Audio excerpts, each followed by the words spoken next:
T-shirt so now I don't pay Pacho my code no email. Dial it as many times as you can. I don't pay. The more you keep it coming, the more your chances of winning. And T-shirt so star 256 star 2 hash select option 2. Now I don't pay young Koyani. Ube this it I don't pay.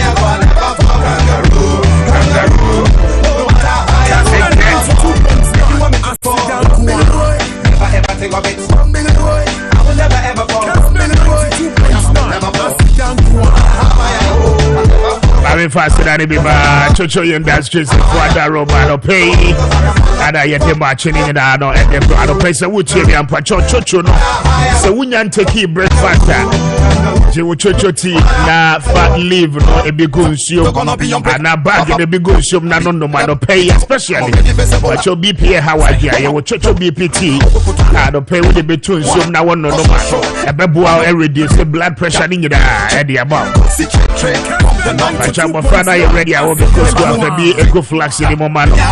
Now, one on Pacho will take breakfast in a fee, a yenny more eduma. We are young car, Chocho tea, Pacho, you must father pay our frasi. Now, with Friday, I will call it Juma, so no. Na enye umwejuma wote card mo konyi da na mfife no etew isan say chocho no eye umwejuma I don't pay a heavy pa to take it as your breakfast na afi ejebe nwa Pacho wuti me wo your ba obeko salon na yusu eye chocho shampoo and the conditioner plus the chocho hair food na enye wuti ase ho ani na no emfiri ho anope Pacho wuti mi no aye nunu mu ana ebubu ni nyina no Pacho no pay yusu eye chocho hair food the conditioner and the shampoo na fa ho ni nyina mo na ebesiesie ni nyina mo kama e dia ma pa no pay se wo ye ne se beboa wuti mi no ebenyi prom pa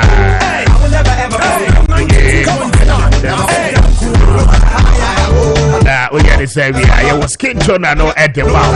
At the time I was used to touch your soup.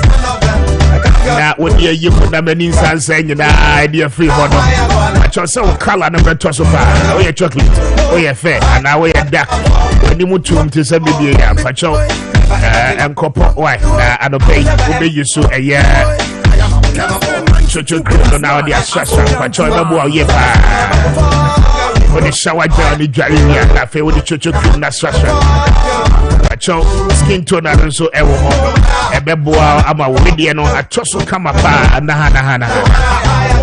We pray the idea who's a yes, so now over. I know your chef for your guy. No very useful that wow. Chocho soap, shower gel, meaning I know ever say with the Jaria, Beja and Kapapa, and war body in the home pacho. Bad on the dear daddy with Chocho. And then the tongue contact my pie no pay. Now, I dear ferry pie. Say, walk up party, I say, walk on ship with DBS. Now, when someone to win to me, as I had now my boss, but also more. I no pay my more now. You must rise when sick in no ever. Some of them go up on the man. I feel with sex folks, you know you too hard. Quite that Johnny, come on in. I'm well with you, Janet. One more than this one more before you now. I say more morning, so I try to pay your body. I see you so a year. Chocho foot cream, no, fast when I win you now. They use our sense and you're reading in our lady fever. And I feel with shampoo, you too hard. What to me and your fresh scent, a woman. I don't pay Chocho product here, but I'm you so, and more fry you so, and my anyway here, and then you do a fear, a babuam, Debia. But you will pay a track while you was so home highway. So number 44. Any Pima filling station, no, and the game share anymore. No pain. And to Obama, Benyani to do more to in the eastern region. And when you know, there was sales outlet to be brave, herbal shops, cosmetic shops, pharmacies, who do in but you're to your product in no appetite. Maybe an MBA, being a beer, so Kumaso, what I don't want crying. But you could follow the hour. Maybe an MBA also, Petrocho product will submit every. supermarket ahodo nyina no eton chocho product anope you should be na M1 so open the do moto a woni ni komo on 05518153888 05518153888 na woni ni komo na so say 0244727348 and speak to us this morning ya beje also na ya bo abibia betuto ye ya ma kama pa gonna be incredible, unbeatable. I'm already visible. I was a single man. If you want me to fall, hey, never ever take off. Hey, I will never ever fall. Pacho, Bajasa, we no man so Tribia no Eddie. On Crata Seminar, no Bay in Chachadia, only Langas Sembiano, any as a fina woke up in the Chumen, the Trackway, one more Abebo and Sasson who buy Eddie Amma. Pacho hard builders, I said you many in a year. And the litigation free and Sassi met me abroad. I'm a project in the every pay and pay when he had builders. Real estate for the income more and say, Woman Sassano, and so Chia and it's a kind of beard. It will beard. So we basically dine will be the excavators at the Boer group, but your own hobby. Had builders at Tons as how in the free was unbreakable. And pay they come for the amount. Dear, the who as I say, you do what dance here at the amount. So, Uchi man pay up what your 1 plot 70 by 100 20,000 Ghana cedi to make na you found coach police shy hills ningo pram.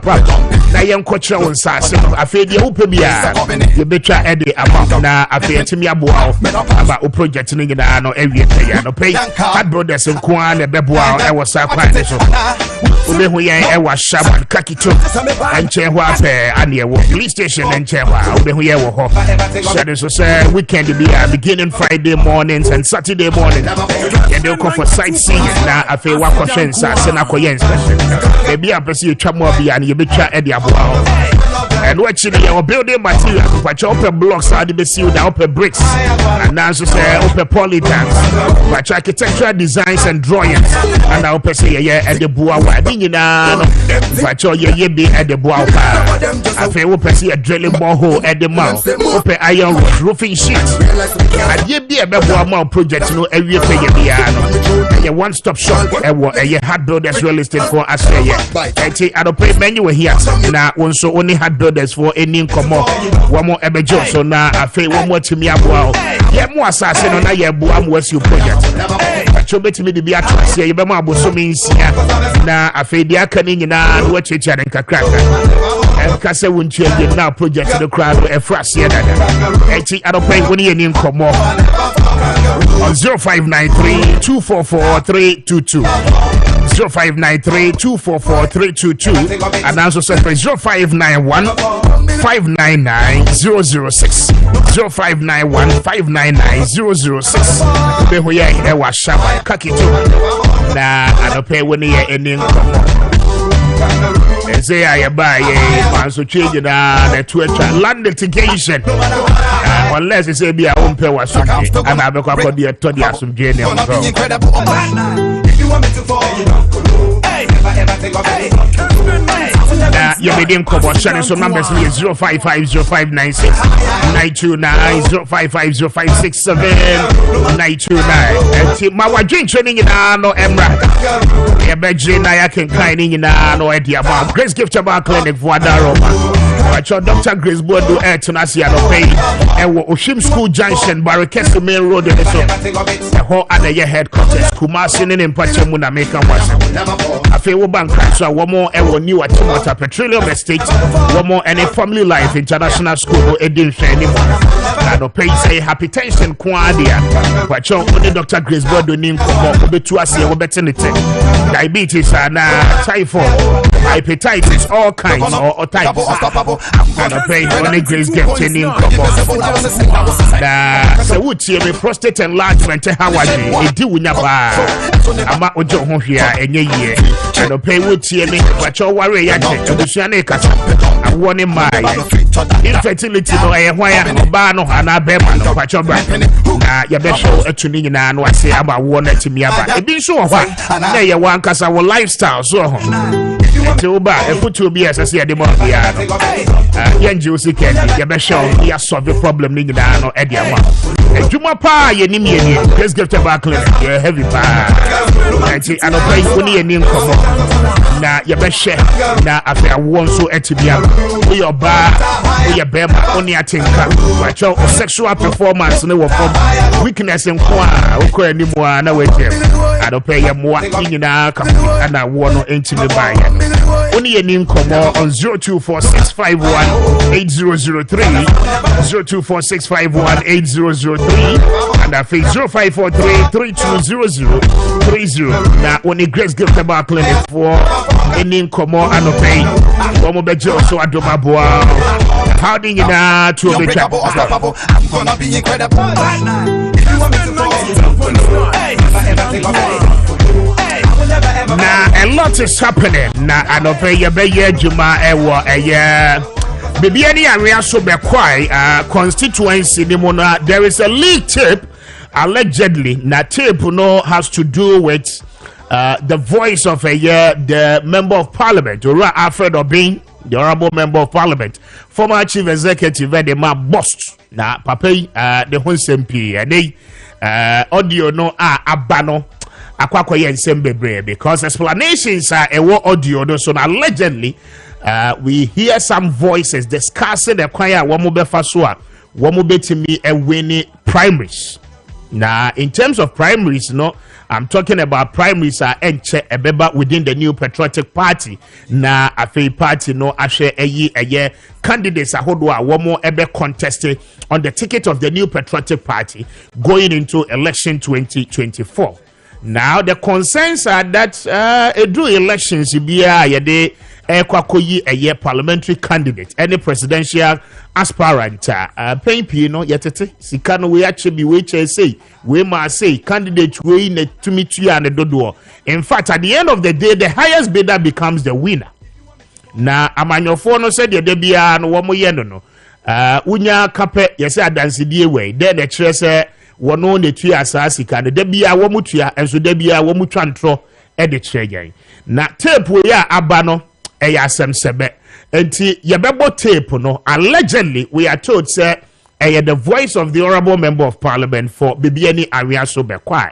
Now he is discussing in this particular audio say what do they why you ready because when him say at the time a party no be nomination say wow called say obe pick forms now wa contested to become a candidate for the party, especially within a year, the Bibiani Ariaso Bekwai constituency, no, a lot of people are going to come after him. In fact, Wamobe mass up forces against him. Until resources be a Wamobe mobilize, no, Wamobe Timia mobilize Ediati, and minim the particular people would do Wamohon Komo, na minim Krofua, and mean say Wamobe to Alfred Obin, every a year, a Konyaso, will Bibiani Ariaso Bekwai. Amasa tape ababetoga ma yentie tape no any munsem na yemra yekoba yene eye anti-corruption crusaders ebede ehon komo na yahwe se enema tete sei no yebeden na yetimi asia no kwan ma yetiemra Minim say day one, and I'm new say amount for me bano upon resistance no manyina. This time they'll regroup, get more forces, put their resources together and fight one person. 80 minimum way no so no minimum amount for strength. Minimum be a financial limit. Minimum be a financial limit or minimum be a financial limit. 80 minimum how much they can easily pull and how when you have maybe 1 million Ghana, you can give away a be 1,000 and the cop primary, if I pay 1,200. The other time, the minimum we paid around 3,000 Ghana cedis per person. I'm telling you, that to come the primary is in dollars, and that money has been secured long ago. Come on to Frankfurt, you just say, and yet I'm doing cancer. Get your money. I have dollars there for that primary. What I can tell my delegate is say, we'll be contesting the schedule will be to be I'll pay more than that. And not they should take it from me because have enough money. No, 10,000 per delegate. I'll pay more than 10,000 cedis per delegate. You pay even if they go 20,000, I'll pay more than 20,000 because what I know how much I'll put there. I know how much I've reserved. This very interesting times ahead for the NPP primaries. In fact, Nkrofo will be Okroma pa. Oh, sorry, anopa na woni koko sika. Ana woni dia wodi betua school fees. Enti wo so ye wonse siwano wo dwendwen a enwedwen wo ye delegate abompaye se party no ebe set date ntem because Nkrofo dodo na no ahode sika ne gudem pa. Se womo ede beba abeto mu vote no na se de bia mo nso mo ye no esanse sebe ye hohoro ye ni mu kosurunti womo de ba na mo age mu wie na mo tiem mo akwan nye mo bibia nye obu a ye fro no buo MP no won fa bi ma because watua woka and wakwakoto aba ede amano. Now allegedly tape a wutie ye no we are told say the voice of the honorable member of parliament Ura Alfred Obin wono ye mrahye bedwani edema bebiani anwea so bekwai in the western north region. Now concerns are ebani say yoko for inviting no dollars no wa hodi bi wo ho pa a wode ba betueska dollars na ye hia bi to ensure say inflation beko from no wo mo hodi dollars no e de aba be ye primaries na buy we move for the wodwen ho a wonte ase Marikwa Homane Sombra na many the constituency secretary for the NDC ewo bibiani awia so bekwai eni enkomo na yenye djuma we emra Joseph Ayambila constituency secretary. Ayambila, good morning. Empom to say good morning. Eradiadom na so eminia. Eradiadom. First of all, before I beba Alfred Obin so no mo ye mo primaries no ahen aspirant ni tuatua. Oh yeah, me that say mami cho bibia o tie Kessben and anope. 92.9 also ni wabega for. Bibia ni anazo be kwai NDC. Yeah, primaries no. Me as the constituency secretary. Yan tuatua skabia ma hu say aspirant be tuatua skabia ma. I am been politics na ye. Ahen na aspirant ni tuaye. Say we won pese wo be kama Ghana for ati akase won pese wo beka. But to tell us say wo mo antua sika bia de wonim say enye possible. In current dispensation, any politics na mo ye no. Wonim say sa de ya wo ba beka Ghana ni a wo tie wa no pay ebe doubt integrity as well. Opinion me say me as the constituency secretary, my who say aspirant here 8 for. But also me as the constituency secretary, I am in charge of the administrative work of the party, and the party need the man delegates. The party now everybody has the Papa is Excellency former President John Dramani Mahama. A traba is a farmer delegate, as transportation, and me as the constituency secretary, my treasurer, my constituency chairman, and my constituency executives, that is what we gave. And look at the high cars and other buses, they transport to delegates, a call center, and it's free or buy.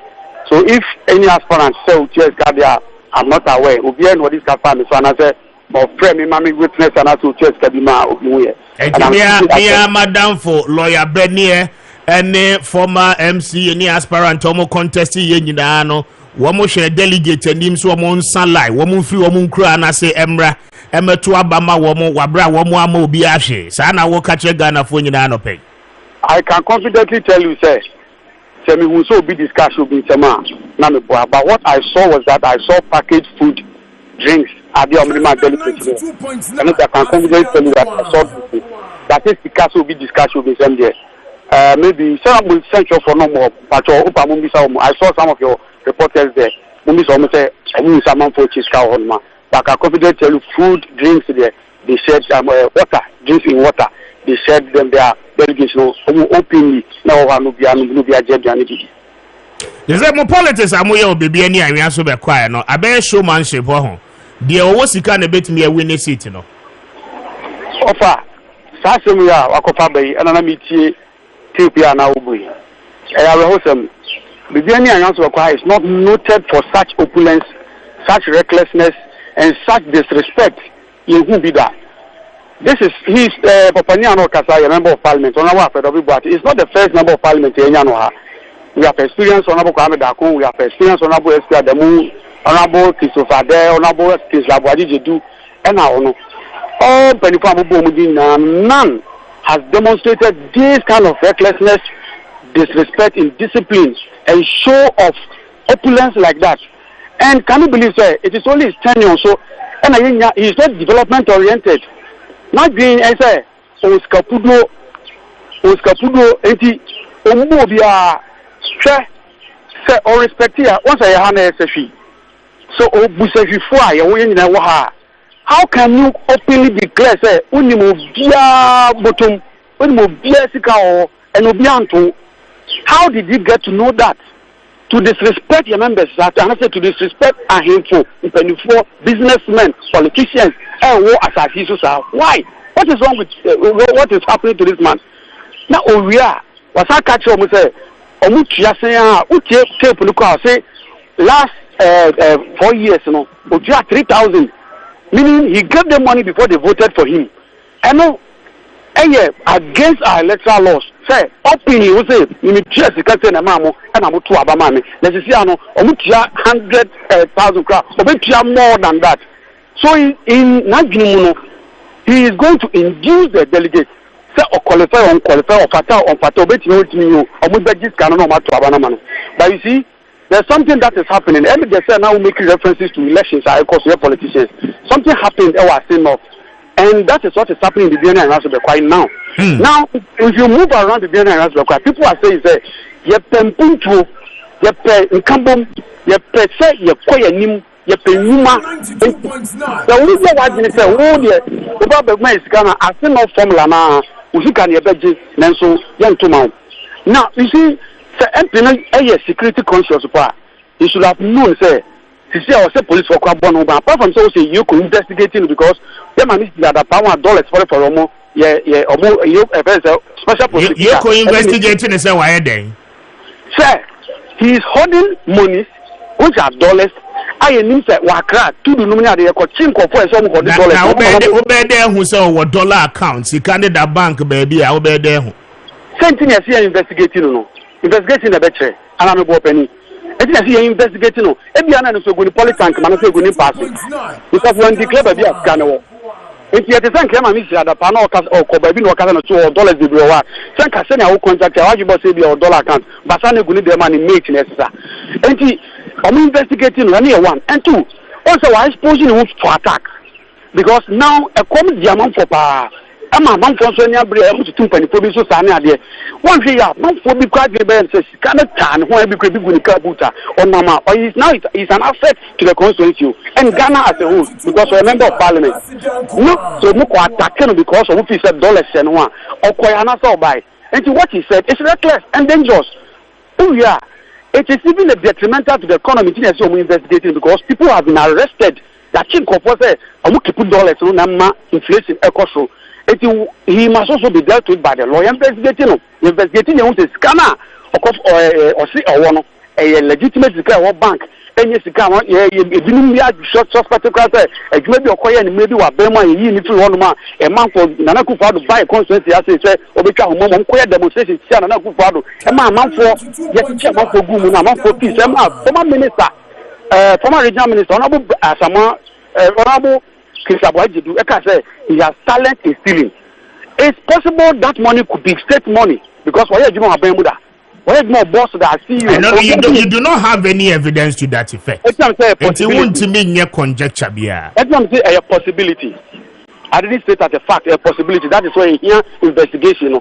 It's a possible say says can of money down or keep or the best idea. And you say in some kind and you saw is a disrespect to his own family in Pose. Okay, say Obia Tino. Oh, how does gonna go say or the bear primaries? Not the core primaries you are not about the DMP.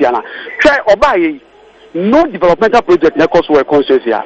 After baby MP no one year she will be any 1 year she will be quiet. Developmental project, that's what you require me to say. Among 4 pounds, so we did ya.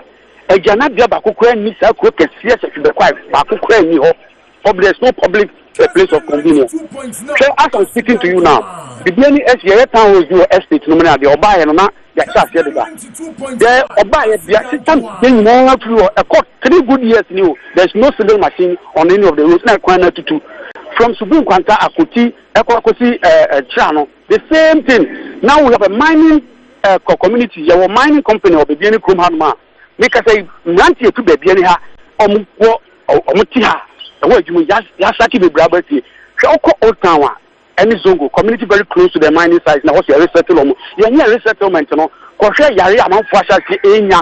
With the moment of pollution, the level of pollution, the level of land degradation, this MP is not interested. A lot of youth now promising so basic factories, we can so basic dairy factory our line. So Usman Kwanta 1 year, we can so basic rubber factory or Umjibre 1 year, vocational school affirm, AstroTurf affirm. What you say about I say man, you have more market women will be 100 million OCDs, 10,000 Ghana cedis. Among the business, I say, 1 year when you some bad captures, what all this kind of go on. What all this kind of go on now, the primes are going about. Is it not disrespect? Disrespect. At the NDC for no, should Alfredo Bay become the candidate of the NPP after one more primaries, no, who was the amount of money now, more candidate, no, a bit in the contest, no. Yeah, we believe in development. Yeah, GD said, as a member of parliament, you have to go and lobby for Puntu Edbeba national case, you know. Acquire now, Intina Yana, NDC, and I acquire a link to all the constituency. Acquire from outside, from Ashanti region, NDC in the area, from Bono region, how do you go so by NDC in the area, with the Coast Central region, oh, dear, so I am free, NDC in the area, with the Grand Union, also, you also enter into Western of NDC in the area, Acquire Papa or schools. Any development papa we believe that the member of parliament the lobby for quality development, not every national cake never. Any of people and the consequence. The conscience understands the NDC's ideology. Say, young and we are very, very important. And that is what we believe in. That's what we are speaking to the people, and the people are also understanding what NDC wants and what the NDC is bringing. And that is the position of the party in the constituency. Yes. Okay. I am I'm grateful. Very well. Joseph Ayambila, constituency secretary of the NDC, BBN and so be quiet. Now we're trying our best to get onto the line, the regional communication team for the Western North, the New Patriotic Party in Pachoya. From one phone no na mo member of parliament, a home kobo and a pese yenemo edinti abankwani ni team no mompeke call no na yentime enemo endi enkomo 14 after 8. Na have boy him na enkrofo was go kotra kwari ni maku ama ponjeni aba bete ho M50.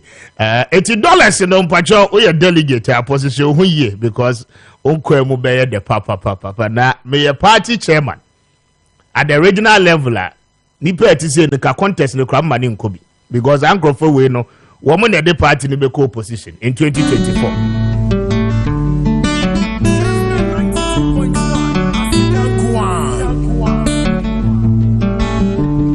But my messages in him no 0550596929 0550567929 and come on ye die no ye leak tape ye intercept ye no e de ho enkomo ni nyina is in preparation ahead of the NPP's parliamentary and presidential elections. Na wahu de ekoso on social media as well. Na de akoso ewo eye the northern part of the country ora compare Canada, Japan, showdown across the Nino, you are very much aware. Ninjana did more because on one side that tape no a leaky about how our MPs no be prepare for their primaries, no not Canadian. So on one side, making huge allegations. Say party constituency chairman no will be as huge as 100,000 Ghana cedis. A year Navara pickups at the car and sana womo kwakotuaba in special delegate election a mono. Now he goes further to say womo anye pickup ni bin so as huge as 150,000 Ghana cedis, 1.5 billion sikadada no and sana womo tuaba in August.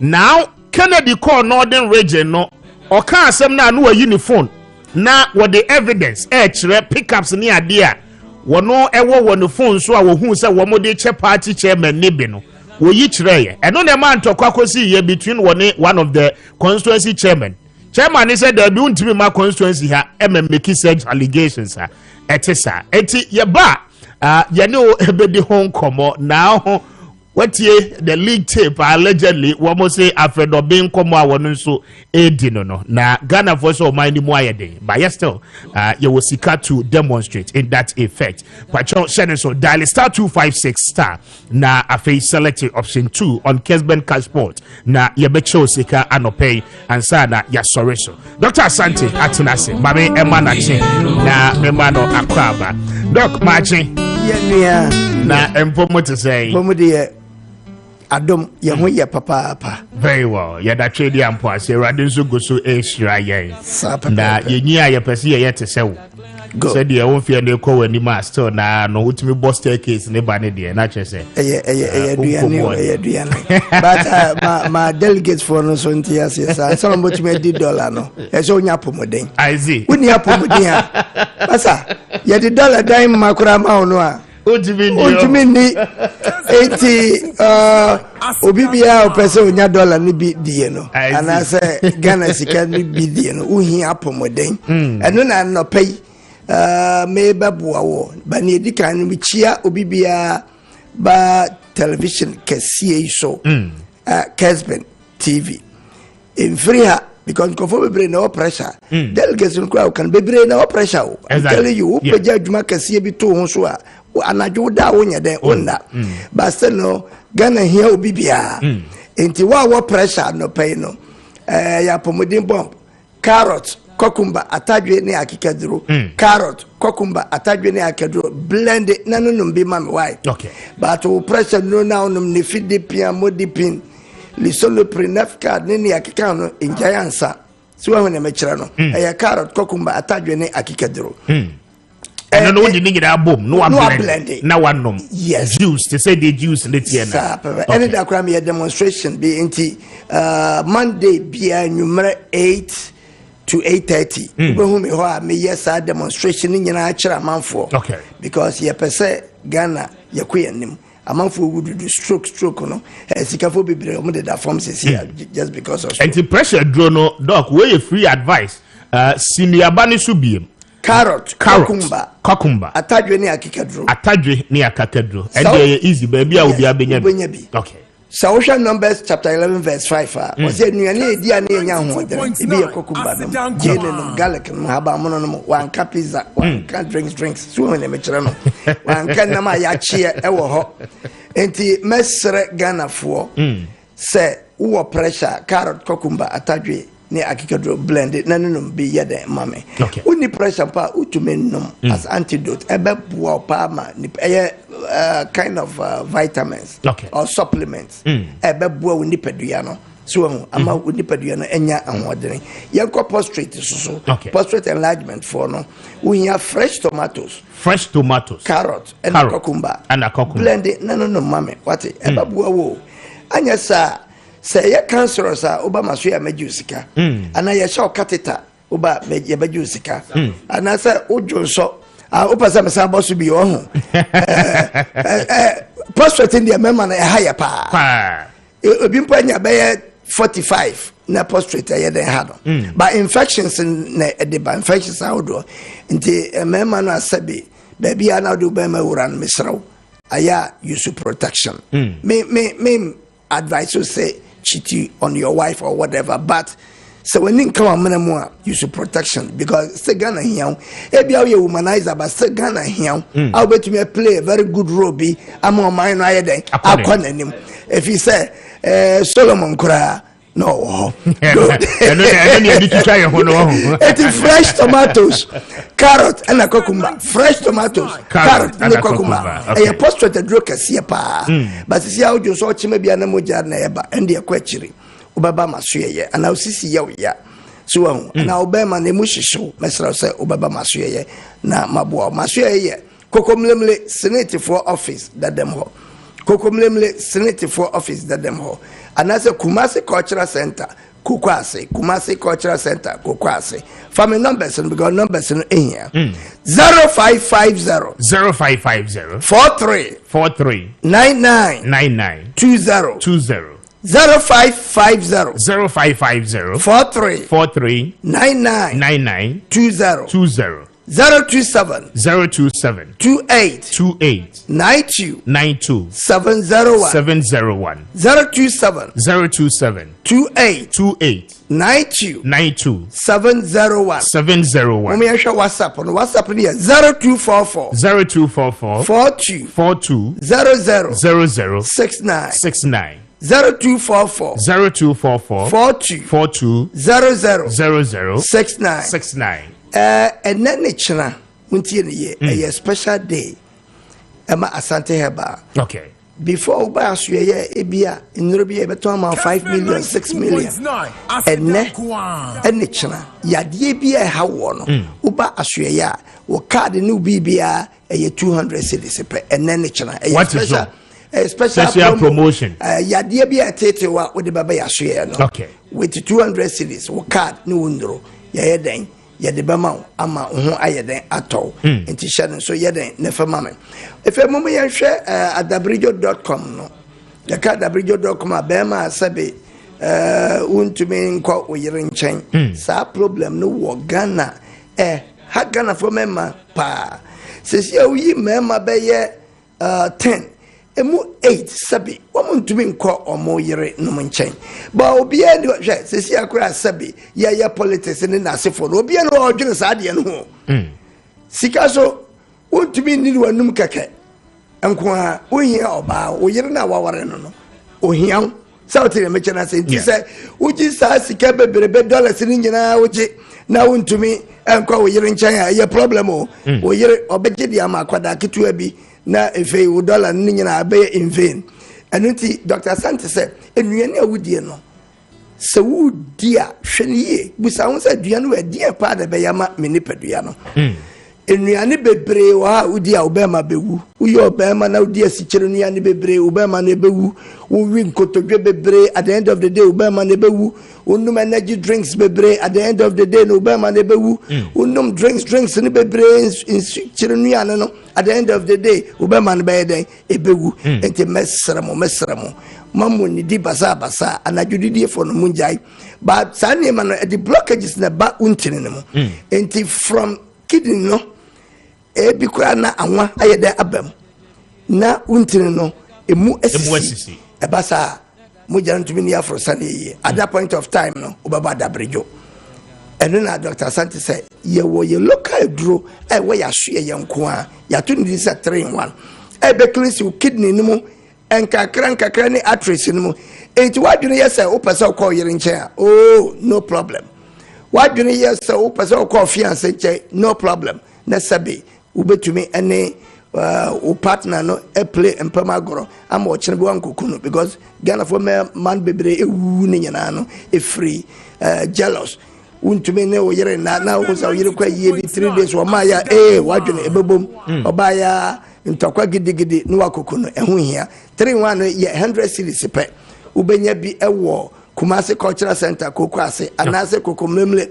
Senate for office dadanum ana La Paz baby Elodu airport no shano so yede na fama me wa wani dumbia no enso efri waduane wani efra efri waduane na oba ema asate ba clinical ye behwe wani no kama amount ne fe ya kire onuane a obedie na ya modro ama wa yeden wani enfra ba wani na fra dadade a doctor mentumi nya ho hwe ekọ efra menya Yesu Kristo na mate nipa eni nti say dum dia we have ehunro ne advisor ye beden ye de bema obi o si glaucoma obi o si cataract obi o si nani hyehye no obi o si aprosio obi o nani no fita bia kata tuntum so bra ya hwe ne yenye de ye mo ahwe Kumasi Cultural Center Kokwase anase Kokomlemle Senate office dadam ho Kokomlemle Senate office dadam ho shano so na ye for my family numbers no ebio na yenkoso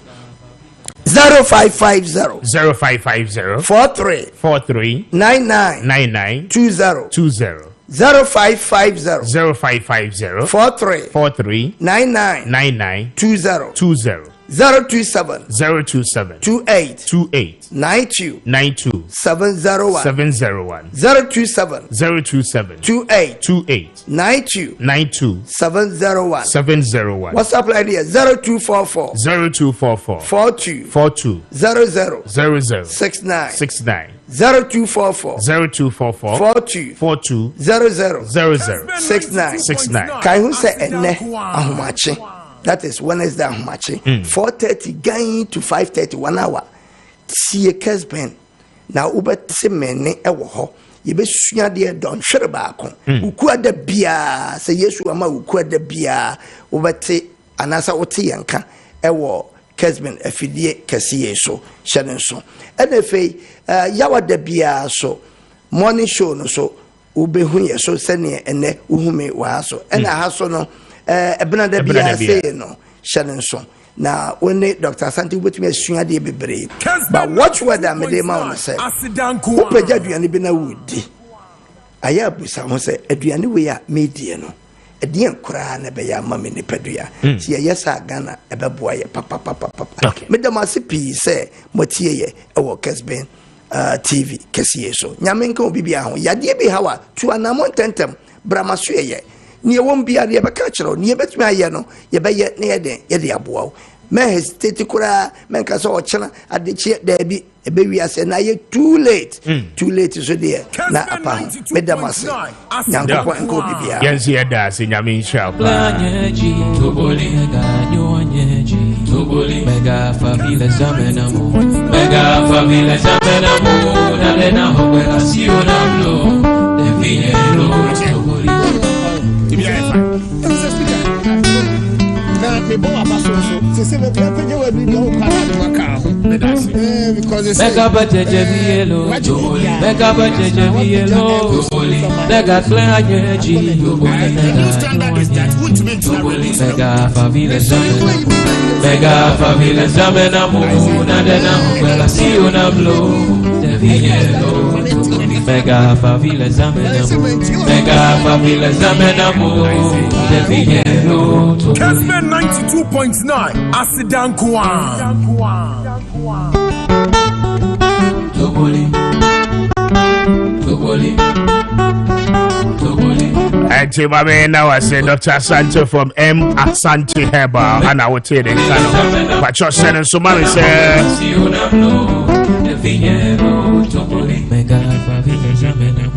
mega famile zamenamu na lena hokwela sio na mlo.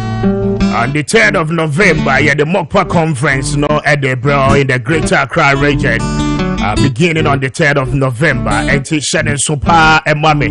Now, Uyo GDD Shannon so say on the 3rd of November, Obeba a year, the Black Star Square, na Independence Square, said the Munim Dadano, na Afe, Yina, no Yeshiamo, Ewo, Reverend Isaac Osei Bonsu, together with Tim Nina, Name Asofo, Adom Tokwo, Ebitreshia Bona, Ame, the Croye, Apeje Rade, Akosra Hingwano, and Afe no air code the rear Yanom Pacho, ya pay baby, and the Huachri. Kessben 92.9 Asidankwa Kokoko no awo no eyo ban bofo no kwacho wono kwa ana ebetebe aboye aba afi yetimi atwa ewa somdie mu na afia eba no nso wode ewura mu boko na washira ye ma insura do abroso eti shene so na make it a point on the 3rd of November obeye a part of the Mokpa Conference in the Greater Accra region kwacho se wutie me in the Central region. I make it a point Maakye or Maakye Winneba Cape Coast.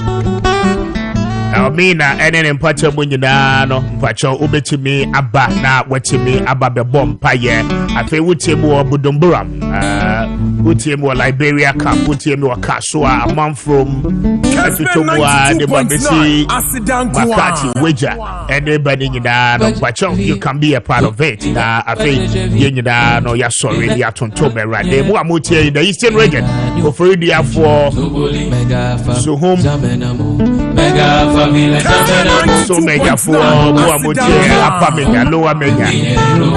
Any baby, no be a part of it. Muamutie will breathe the Diase, and in Patabunya, you are most welcome to the 2023 Mokpa Conference in the Greater Accra region. And to make it a point, my choice here, the 10th of November, I feel that to me, a PJ Rade, me, I can't see and the actually are seeing. I feel if you are in the Volta region, Pacho Breluai, Bando for Pacho can be a part of it. Muamutie and Wakosombo.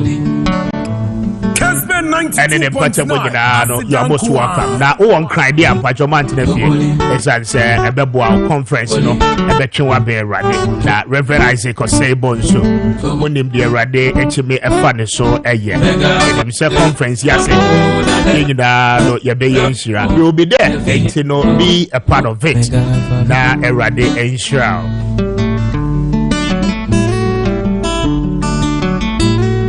Opposing in a journey in Buster Barber's channel, pay me come for any amount. Pachobe Busti immune system no na ahwaden shonko about nipediem na afi wetimi akon ediatia ya renyina dia. As I say, I don't pay one nom a year in Buster Barber's channel in Dono Ebe, a beboa yepa na afi STI Sahodo a show suni no a beboa ama wetimi etuasie. Pacho in Buster Barber's channel.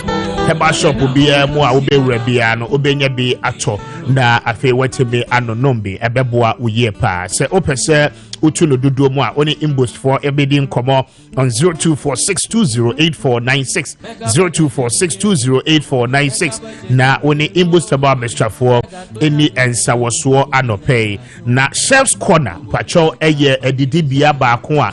Anope se wotie me ope breakfast ana edi ope oat ope Tom Brown ope rice water ana edi ampacho Chef's Corner eye #1 restaurant anope mekan for edi amount ewiano epejani mo kakra na SSA oko lunch na utimi edidi said beya ubenya ahoden shonko edi eye adwuma Chef's Corner ana SSA utimi ko eko didi ye was sorted fried rice ya ne kama pa edi amount eno echi no ope eye jollof rice with goat meat ninyina no ubenya bi anope ope wachi ope kinke anase ope yam chips eye kama spicy enough with eye yenshito ahodo ninyina dia pacho anope SSA utimi epiemo ewo Chef's Corner na onso uplesi u order afi mo amope continental dishes no pacho ope pizza ope shawarma ope hamburger ene de keka ka ho ninyina no a pacho anope SSA won Chef's Corner for edin komo afi wutie me obeye eye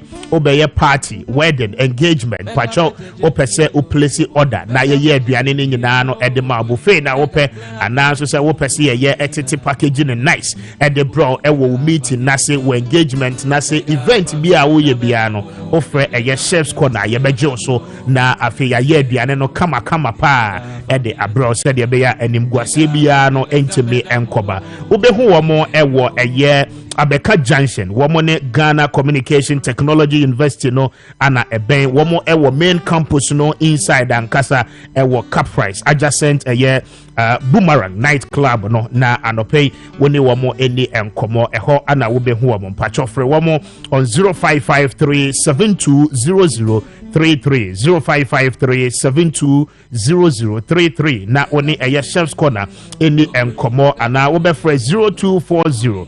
874-294 na one Chef's Corner for any ensa woso anope womunuane de nice kama pa and tasty enough say udia obesanso a request bi anope talk to them womo beboa ama we event ni nyina no etimi awie pay Franco Trading Enterprise for Daroma pacho womo the phones papa no ede aba anope utie me o phone no ahwe form endra opese o replace na afi utiminya phone na correct a ebeboa ebeche ede amount na smart enough say adwuma bi a opese ye bia betimi aye ewo phone de so dia esese oko Franco Trading Enterprise na okoje phone papa open Nokia brand open Samsung brand open iPhones ni nyina no obenya bi ewo ho afi open smart televisions mpacho obenya bi open refrigerators any air conditions ni nyina no Franco Trading Enterprise for will be Waso ye anope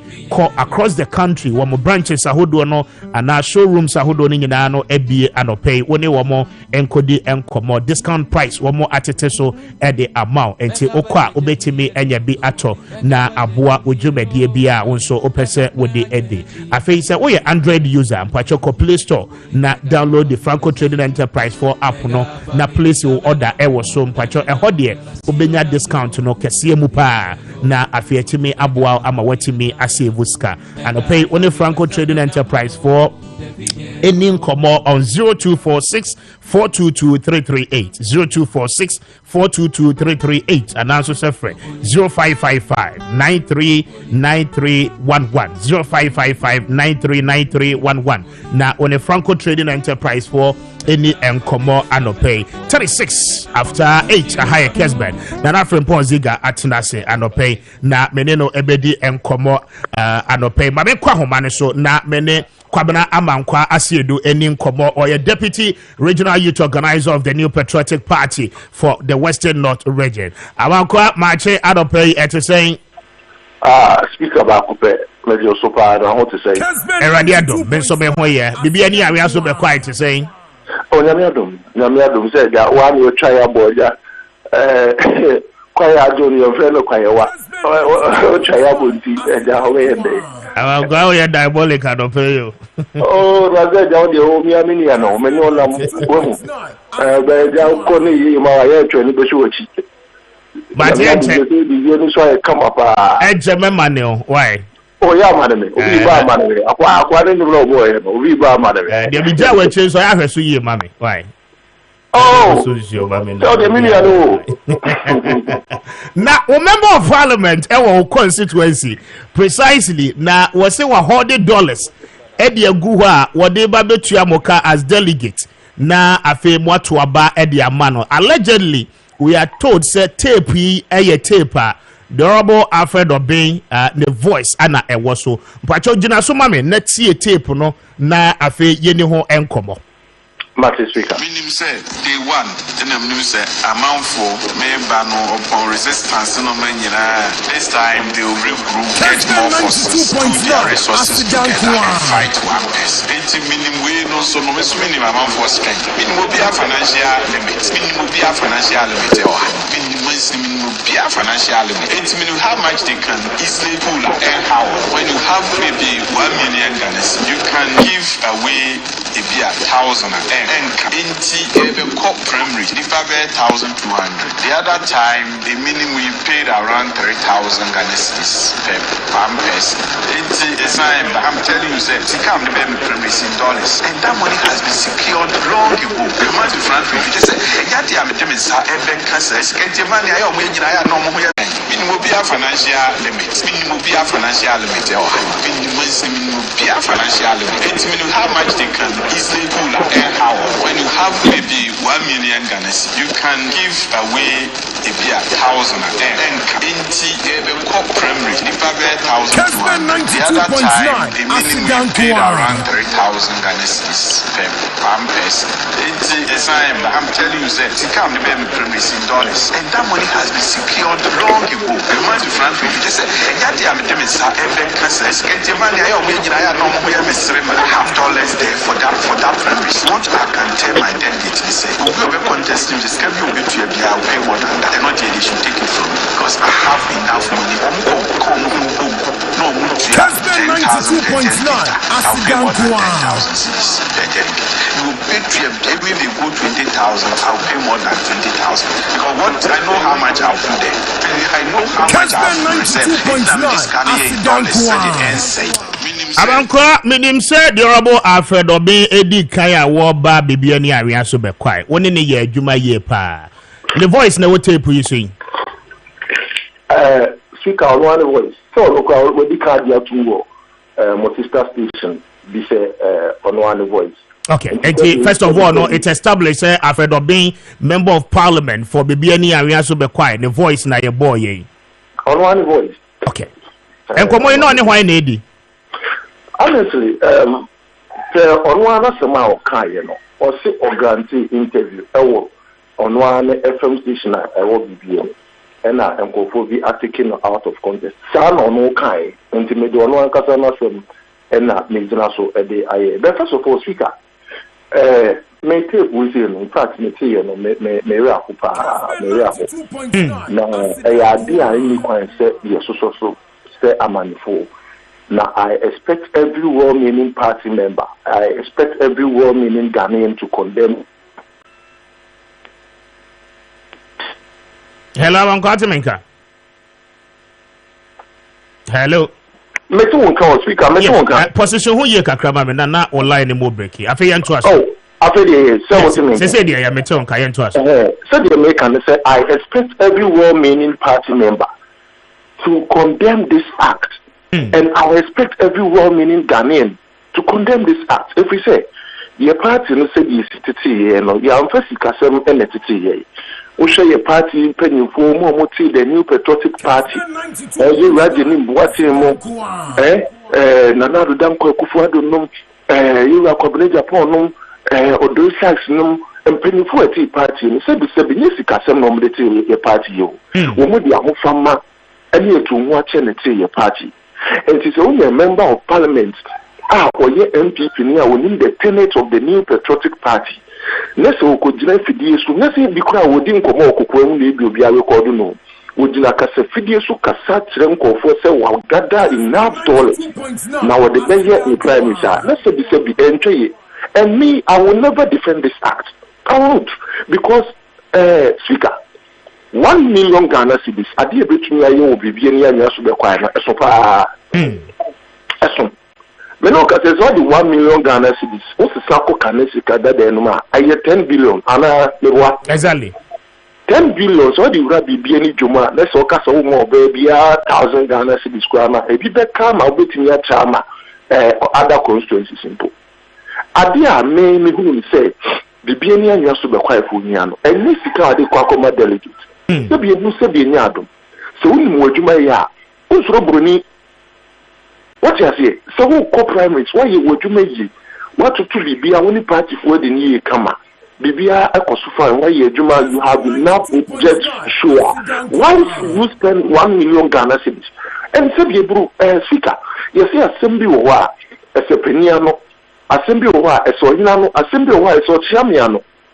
Obianu say about why you to know areas and maybe ya na inducement in Kitibi Takosu. But you don't have to come out and say last year we had 3,000 and this year ma gather enough dollars. And it's what gather enough dollars are. There is this tertiary institution in my constituency. And we also Bibiani College of Health Science. Who die no? It's just to mama and then kwadane the krum woman sitting kura ayedin. As a member of parliament, so what gather enough money? I expect you so when this says you can go could see a diamond kwadana them because school is school and another than go kufadu. Any MPP are buying any school no. It is a major tomb. Let's say a member of parliament. Let's say dollars. What gather dollars are? You can put up a dormitory for them. No more to me, Adam. But one is another say, Obitia 10,000, Obitia 20,000. It means one way. I am say, and Kofubi were a fire team. The piano, they just subject us to public ridicule.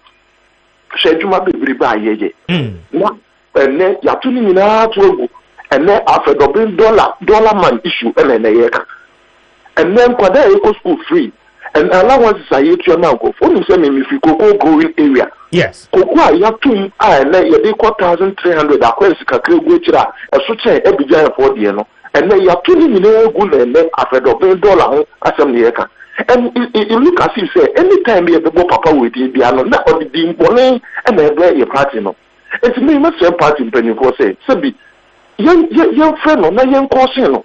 Because to me a party needing the be a trip party needing a 1 year, the be a trip party needing a 1 year, me go party no fee. Party when the sanity at 30 it's still be a 1 year orientation. Every party we say one. A month from penny phone to man orientation. And party we say yes, yes, I know. In fact, I know, sir, Alfred Obi Eddie Kachinity somewhere 2018, 2019.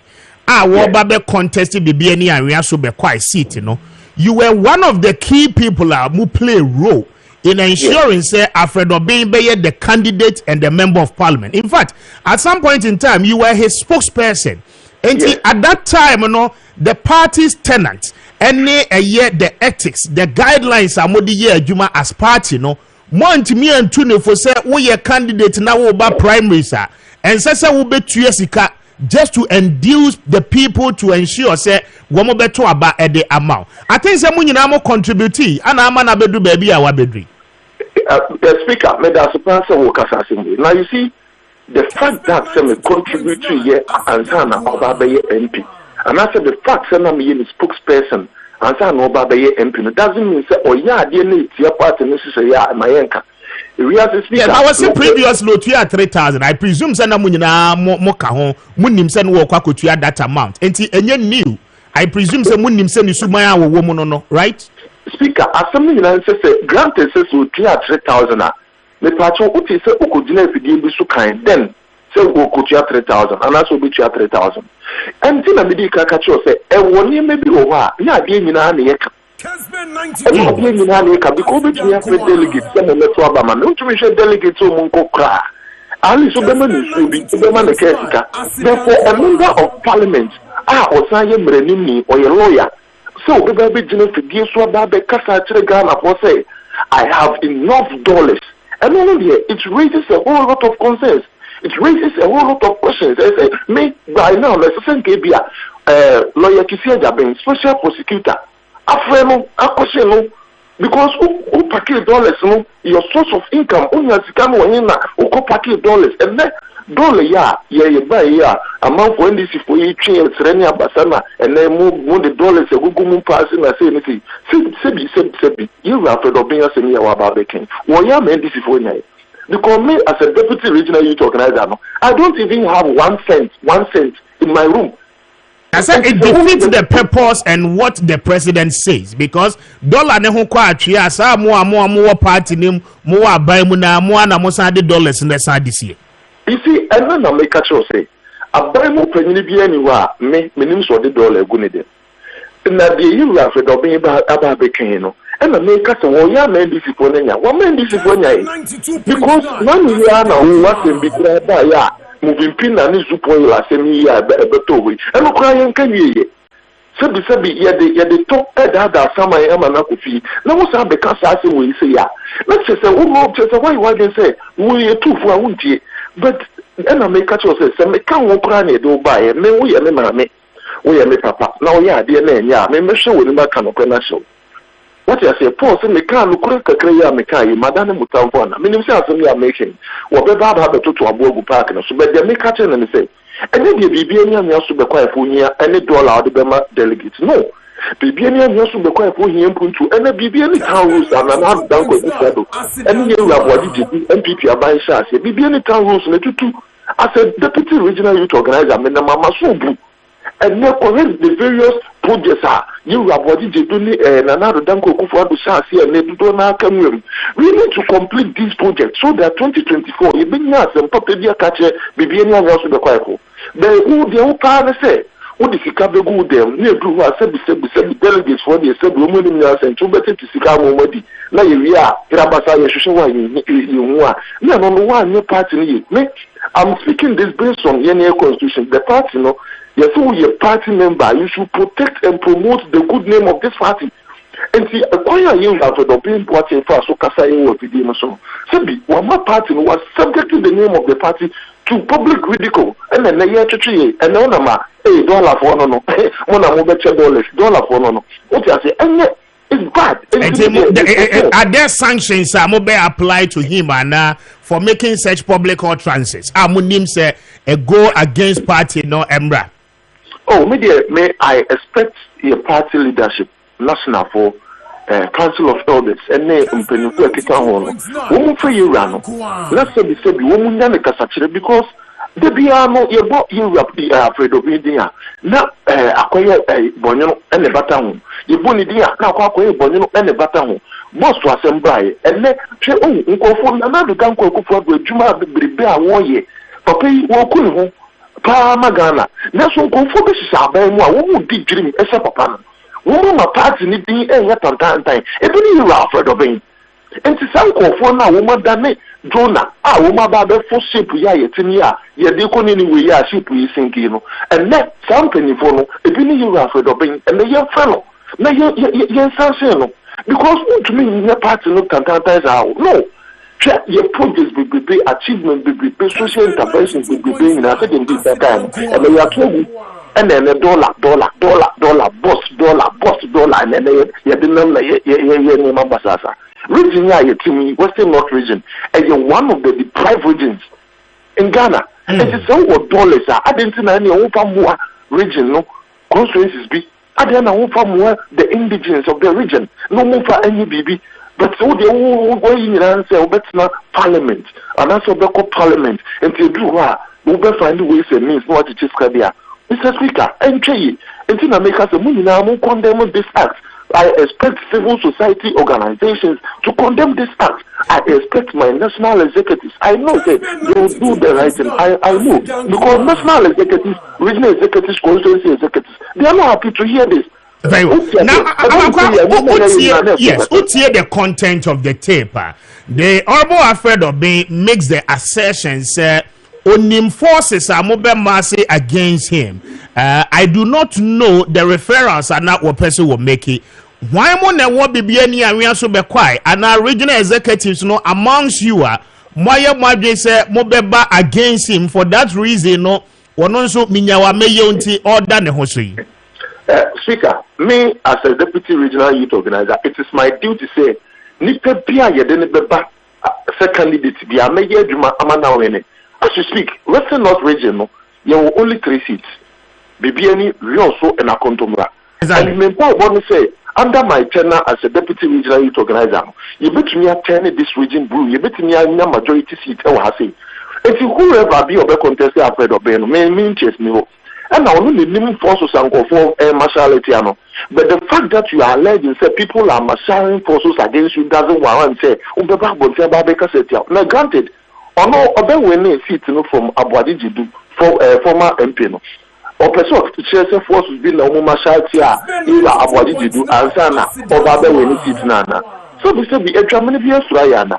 So to say a tremendous Rayana empty.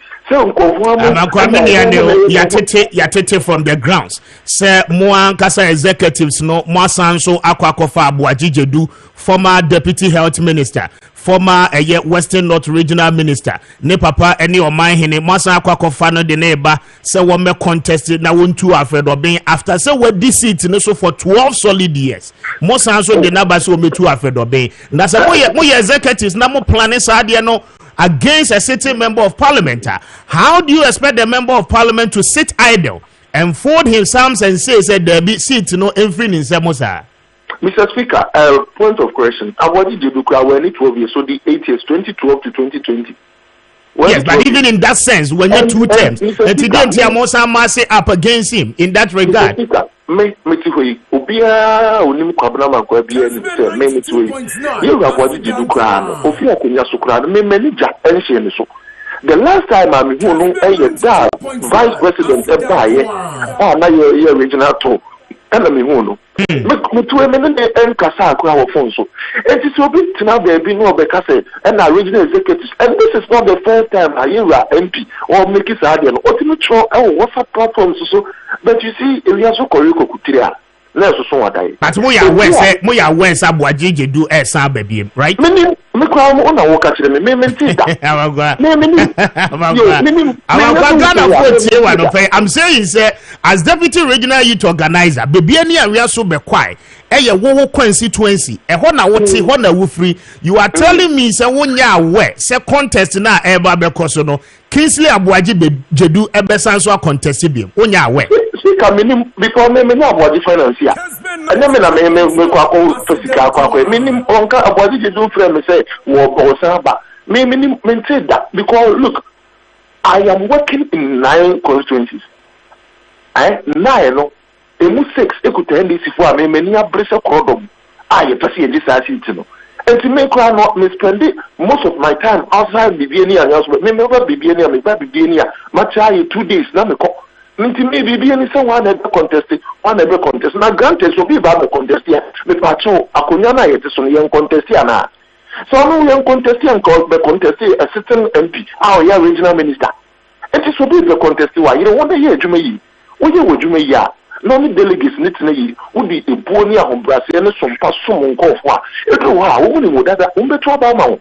But if you are one of our Mrs. Apupun, the other no what was the treatise are. If you come back, so many information say you are body to do, but maybe I'm saying, one of medical. I'm fast someone shall make because I do so. And to begin, I want to the quiet maybe this almost would see when I walk out and you are body to do, maybe I'm saying, into the say one man information. Are we saying, sir, after the buy and when yes, she will be any? In fact, there seems to be so much tension, will be any. The mining companies no air wo any demonstrations are one more try say one more be more try say more be preventing Crawford because you feel say it will not speak well for the party in that region no ni nyina no mususu say afredo ben ana amasa challenges ni nyina ba wono ba as an MP no 4 years ni wontimi nyehwe is that the assertion amode ma nyina. Oh, speaker, so because MP no buy, you are afraid of being by 1 year share. So because you know what bring me. And ebi obinya bo wo bia ebi awotu. Okay. Because to the big one to because my own pocket money be there kwa kutu bo. And the but you see people will just compare and contrast. Say bia opening we buy no the 4 years or year we opening we also buy no the 4 years or year we another go for a comparison. I think we see an opening we want or you say. I think we swap a penny or to sweep or you say another go for the year. But for you to say be afraid of being wanting by or near she maybe one day a sort of break kakra. Ubenya Krobia what you in school. So yeah, Ubenya Ubia, Krubia what you go be and I say a you also. And not the young Canon said it here. Or the Jamo as executives or Mamusika Nibi. Oh, now Kwame Appiah and I said, what you could wow himself. And yes, you can young many what Kuruma that the one is no boy, yeah, now cousin with the big idea. Or no, you see, and you say MP, you man say, well, but it is come uncle for it. I see. And you're got to a Bama and so many MP, no piano, as what to say, woman, why I see come on no family, ye project. What you say, ye pimpuntu, so you'll be buying or the lesson training, but I don't say the university will be any. Yes, University of Mines and Technology. BBN campus. University of BBN. And then the year say at least BBN Yakuya, Timuino, Chrono Betumpona Yaka, because no BBN Bia, BBN Quetri. So I say, and only as you and say, with the big German name, now be a name, America for so many years, and he will be as the mouth. The truth must be told. Very well. I'm a craft, Mamma was here to pay. BBN ever said in Como. Why? Kwame no me that na ya sambra wechi na behe wechi na eja ozi wechi ayi pa bate be da se abankwa be samba why thank you enti abankwa se do na be no edin komo no deputy regional youth organizer was I a former spokesperson to Alfred Obin the member of parliament aye kan ho asemi na na machi ya ja kwa mejusu na I just say nyamia domara kwa you fra gro ni ma say ya na e bono ya body say ya passion na what's the now call baby bibi kama nyamia domara kwa bibi kama interview na betwa my din na mititi sa dollar no na eba no ntino as I say as your position ye hu ye na kwa unka hu ku position kwa position ye nte baby nwe ya hona ye ne consensus ye nte I don't be madam fu ya me peda sempe ya piaje e wosunyane na anope bi o test ye message as speaker good morning. I'm sure you listen to other radio stations and TV stations in other parts of the world. Why is it that from morning to evening, Monday to Saturday, it's all about politics? When you tune into a radio or TV station in Ghana, Appiah sensing that one. Appiah meda said that Maminye Juma Wembra, me ba me you ano. Why? Mamene eye edem send no any enkomo wano eye co-chair at the citizen movement against corruption. Na anope yene no any enkomo. Mzasene no good morning if you can hear me. This is Kessben. Good morning. I trust you are doing well.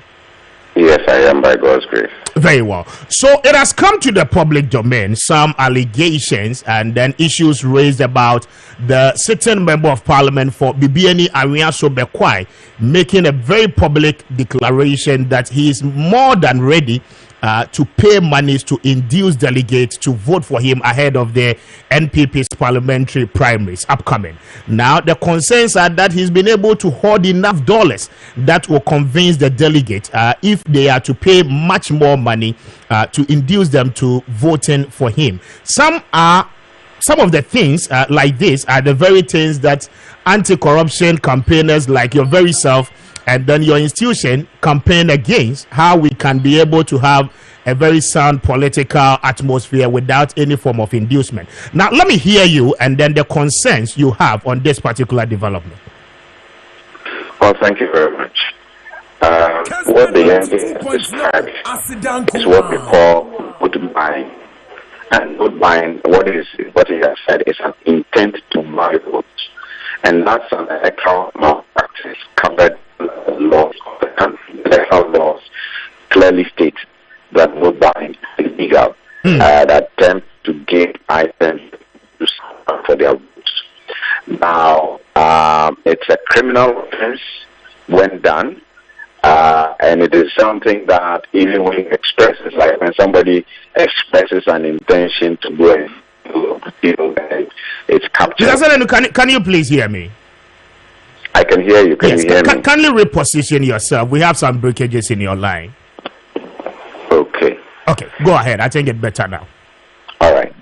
So I think what has been described by the MP is what we call vote buying, and it's a clearly stated electoral malpractice under the laws of Ghana. You are in breach of the law when you actually engage in giving monies or inducements for the votes of people. Because what it does is it deprives citizens and society of the most competent people in terms of their ability to manage the resources and the affairs of whichever area they are given responsibility for. And so all over the world, in terms of best practice, vote buying is unacceptable, and you are liable to, I believe, there are terms of imprisonment or fines when found. So I can't remember the CI, but it is a breach of our law if you engage in it. Now, for all crimes, when you express an intent to, that alone, as far as I'm concerned, should require a sanction. I mean, it should be given a caution. It should elicit a caution that what you are saying goes against the laws of the land, and if you proceed to actually engage in it, then you will face the full rigors of the law. Now, the shock is that even if this has been done, quietly in certain spaces, for someone to be confident enough to be on a public platform and say, I'm going to do this, just tells you that we've gotten to the point where vote buying is becoming normalized and institutionalized, and we all need to be very careful, because that would not provide this country the ethical kind of leadership that leads to the democratic dividends that other countries that have developed have achieved. You cannot gain those democratic dividends when the leadership are bankrupt ethically, because they will not distinguish what is right from wrong, do not make choices that allow the most effective and efficient leaders and personalities to be in supervisory positions to ensure the best use of resources. So it's a crime under the law, and it is a shock for any sitting MP to be able to publicly express this without understanding that he is attempting to breach the law.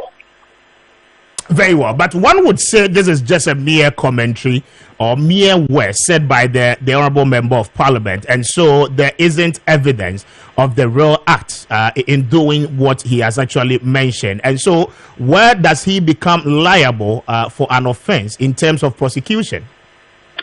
Well, I think we'll leave that to the lawyers to determine. But from where I sit, if you had anyone publicly declaring that they intend to breach a law, that itself should be a red flag leading to a caution. This, for me, is something that the police should investigate, and perhaps it will be the criminal, the CID, because it's a potential crime against the state and against the law. If you had anyone saying you're going to go and do armed robbery or steal or kill or commit any other crime for that matter, or commit fraud, you have a responsibility under the law to report such an individual. You can't sit by and somebody says I'm going to commit a crime and you don't report that individual. It's not done, and it's not acceptable that anyone should even dare to say publicly without realizing that what you are saying is I'm going to breach the laws of the land, laws that have been set to keep the peace and harmony of the citizens. So it is the fact that we have gradually seen the seeping influence of the monetization of our politics does not mean we should continue to allow it to grow, because what it does mean is very soon you have capture. You have capture of authority by individuals who have money. This is not just elite capture, but it's financial capture. So it is those who have the wherewithal who will be in positions of trust, and they will continue to serve their personal business interests rather than the public general interests of citizens. Now, that was actually going to be my next question, because oftentimes we hear politicians lie about such allegations. Now, anytime there is a major election and then politicians are caught bribing people just to get through the electoral processes, they lie blatantly, stating that they never paid monies and all of that. Now, the question is that we know in real terms that some of these things do happen. They induce the delegates in buying their vote and then making sure they vote for them.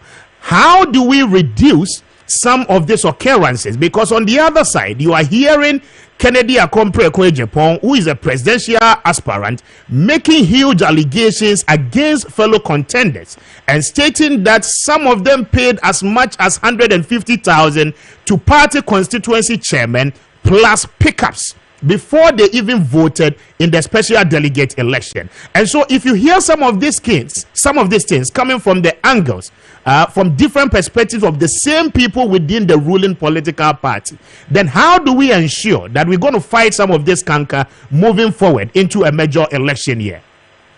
I think you've asked a very substantive question, and it just, for me, provides a greater responsibility for us to look at the electoral laws and the CI covering the whole issue of electoral malpractices. It seems to me that the sanctions regime will have to be strengthened, and then perhaps the level of evidence and who should act should be clearly stated.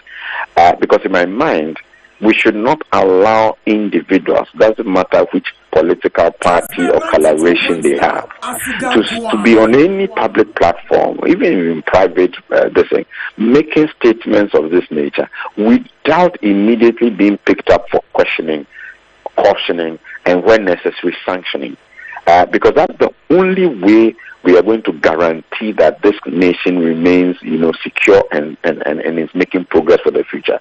We have seen how we have really not made any substantive developmental gains in the last 2-3 election cycles. We don't seem to be getting much out of this whole exercise of democratic dispensation.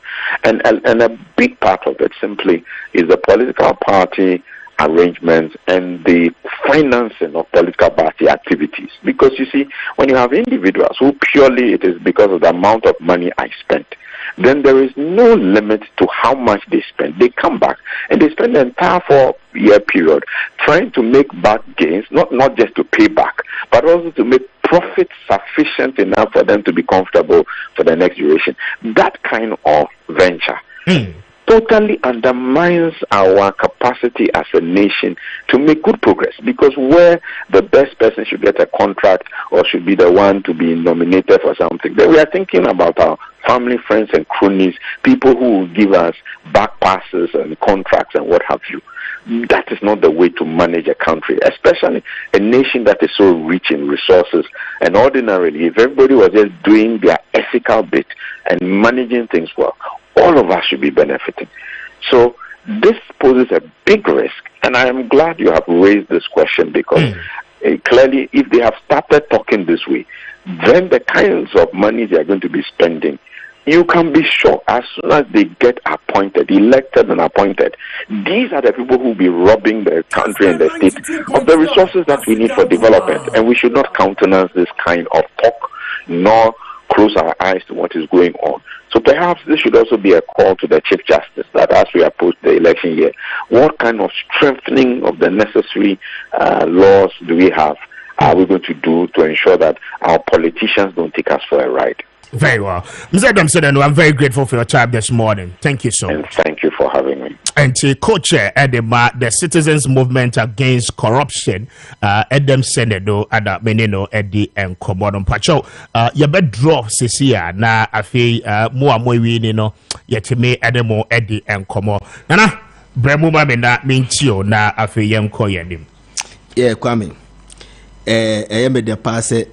Senior no access a journalist. We can say allegedly voice no say allegedly say you ra afraid of being the voice, but on one can secretary Babon when the spokesperson the deputy youth organizer former spokesperson, yeah, former spokesperson Abba admit to say Papa na admit to say on one of our but he's being quoted. You understand it tells you coming.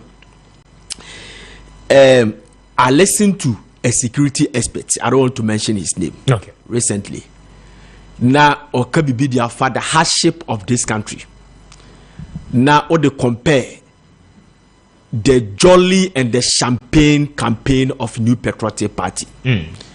So, the man was so concerned to the extent that he gave warning to New Patriotic Party, say, this country, we should not take anything for granted.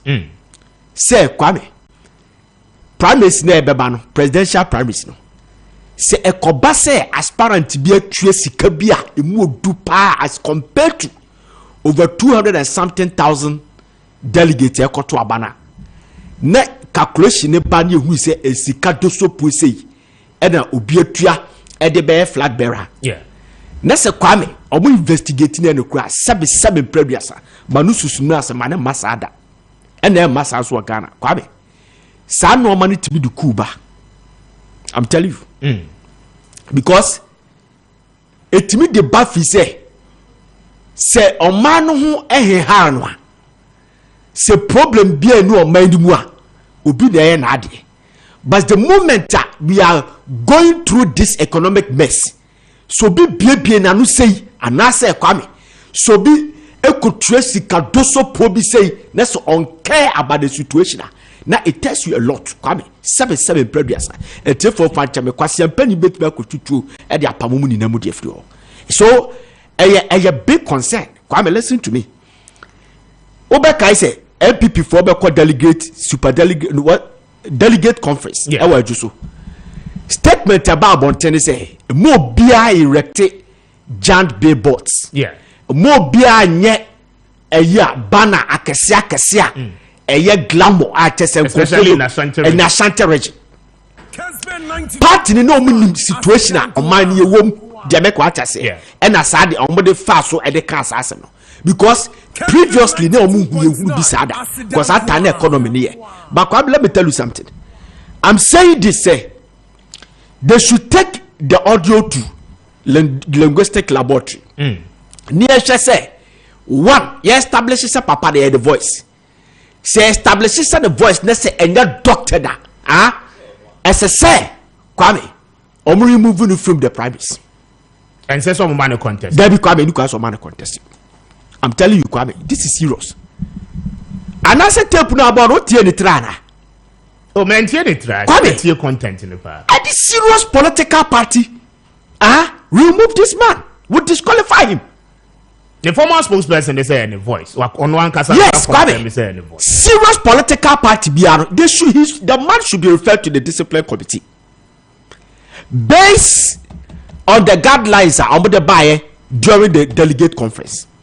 say nobody should display a jolly and champagne campaign. Kwame, the man should be disqualified for carry who say be was minimum be financial status. Yeah, it minimum jabba obia. Kwame,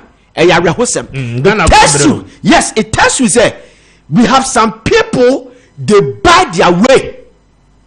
Into power, right? Yes. A lot of people say selling vote, buying vote amount to election fraud. We have a lot of laws in this country apart from the Criminal Offences Act, Criminal Code now. A kabibifa bribery. You understand? Kwame, a political parties law. Yeah, Political Parties Act 2005-74. Your PNDC law 284. Your the representation of the people's law 1992. Yes, a kabibifa the vote buying. Say a wrong. Now a punishable. So the political parties no Kwame, and you almost said yes, and so making sure say they uphold these laws, normal sanity at the bar of more primacy. Share sincerity, Kwame. Assembly members, assembly cry, assembly members. People share motorcycles, tricycles to go to assembly, not parliament. Messi Kwame.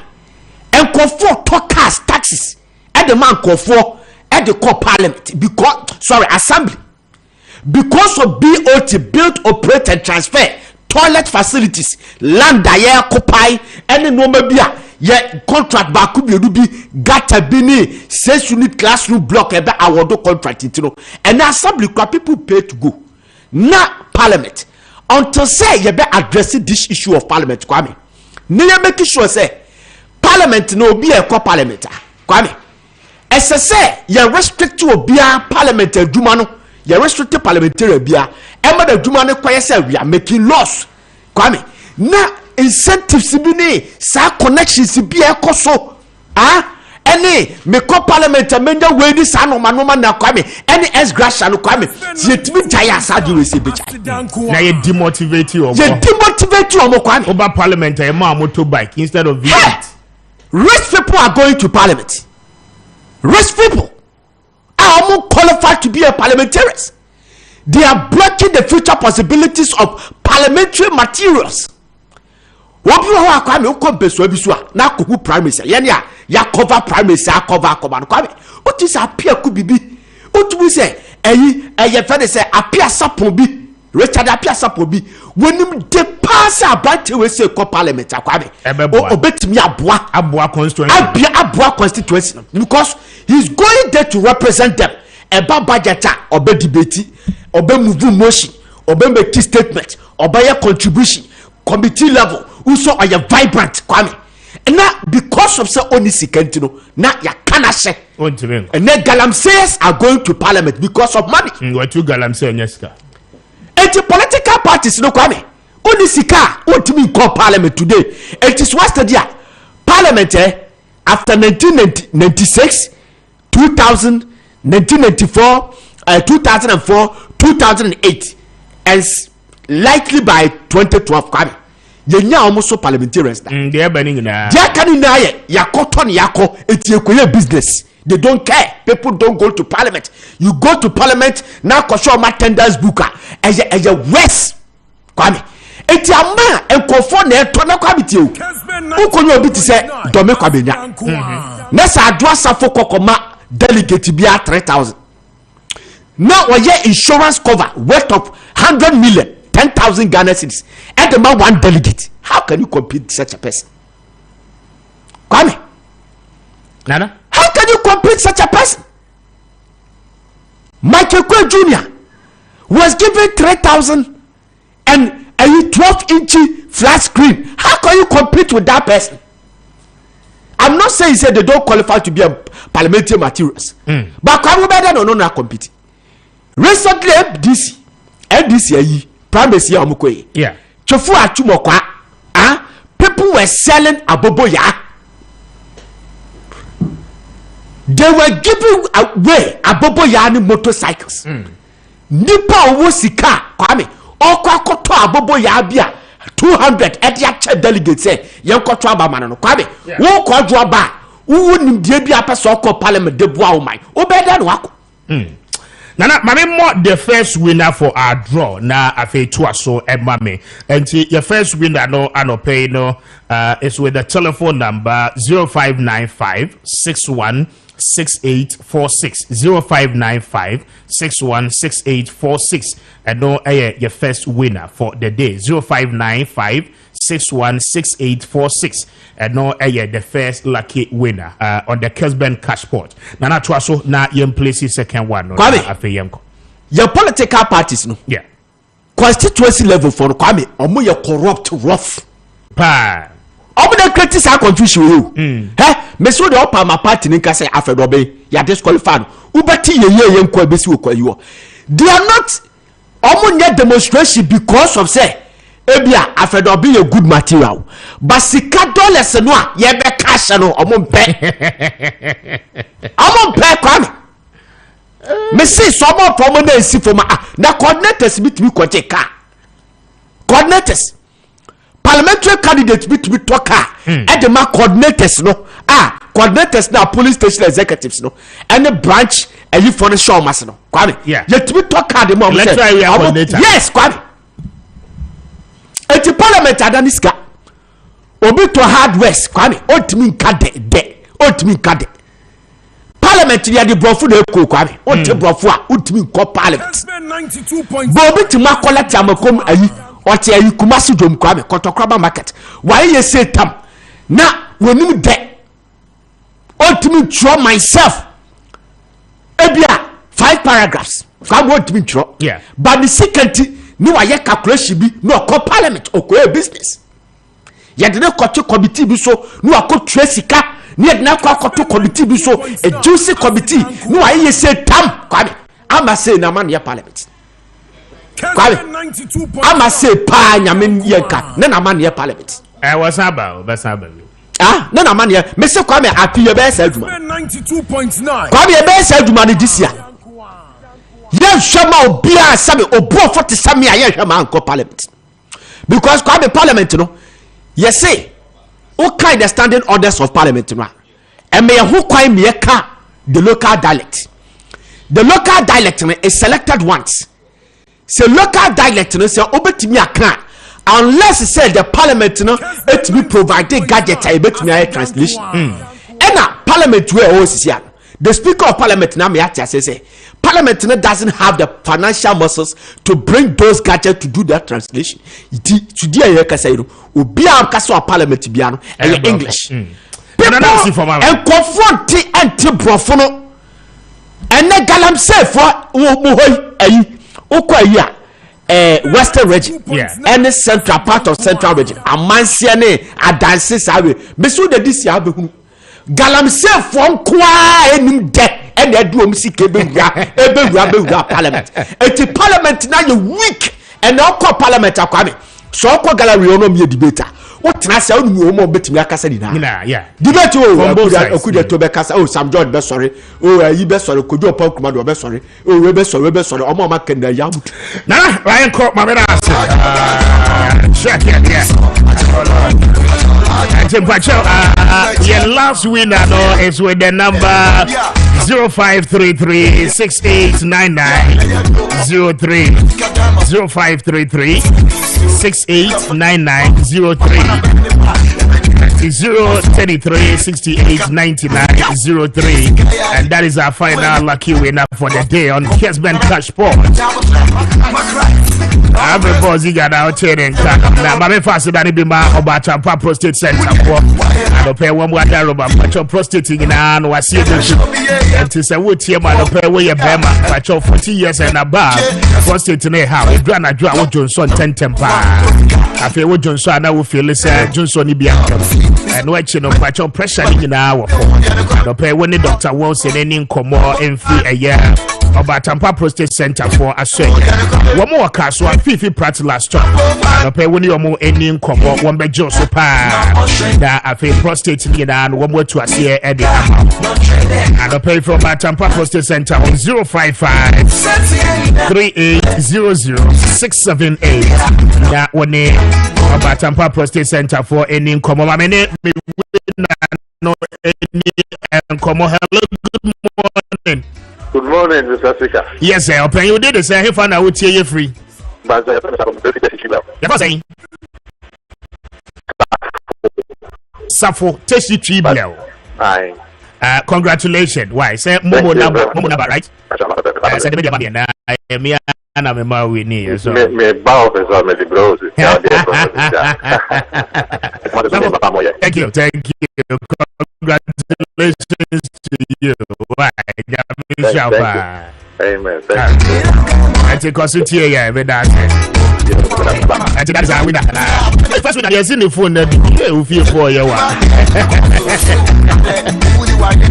But your fruit juice have a mixture for no abba. It is a wood here. Now, one cry, but your fruit juice for no our Kessben. I said that twin towers, I see here. Brother Jodian, why? No, be a bebo. Now, we say good morning, Mr. Speaker. Good morning, Mr. Speaker. I love your show and how you program your interview. You ask intelligent questions, very patient questions as well. But where we are, God. So, thank you for all message. We are grateful. This one says that good morning, Speaker. I'm George from Awutu Montrasic. Okay, with all this bohaha in the NPP will come to an end by 4th November. And say any message. You know, this one says that greetings to you. Hey, this one is very long. JC Peter. Message. You know what? Greetings to you. The truth about this country always reigns. We live in a country where most leaders find themselves inducing people to serve the interest of themselves, but not the interest of the citizens. So what is happening? Richard, Mamin kind idea birthday ba compare. Oh.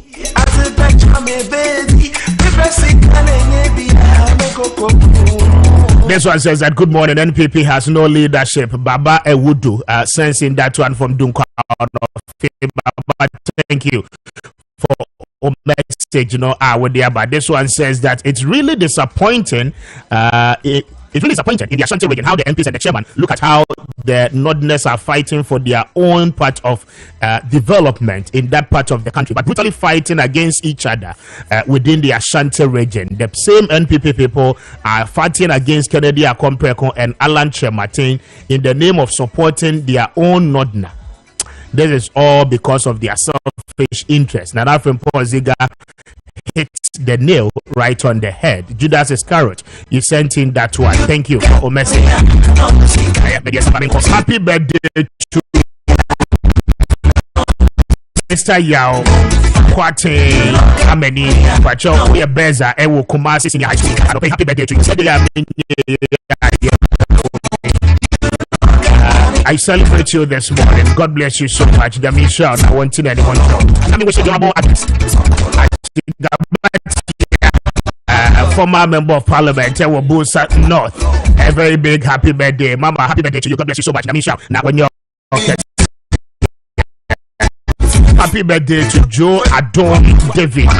Celebrate your birthday today. Happy birthday. God bless you. Let me wish you a very big happy birthday. And a big one as well to Fifi. And I feel Mr. Richard Oche. You know, I'm celebrating my birthdays, you know, and then God bless you. I celebrate in a grand style.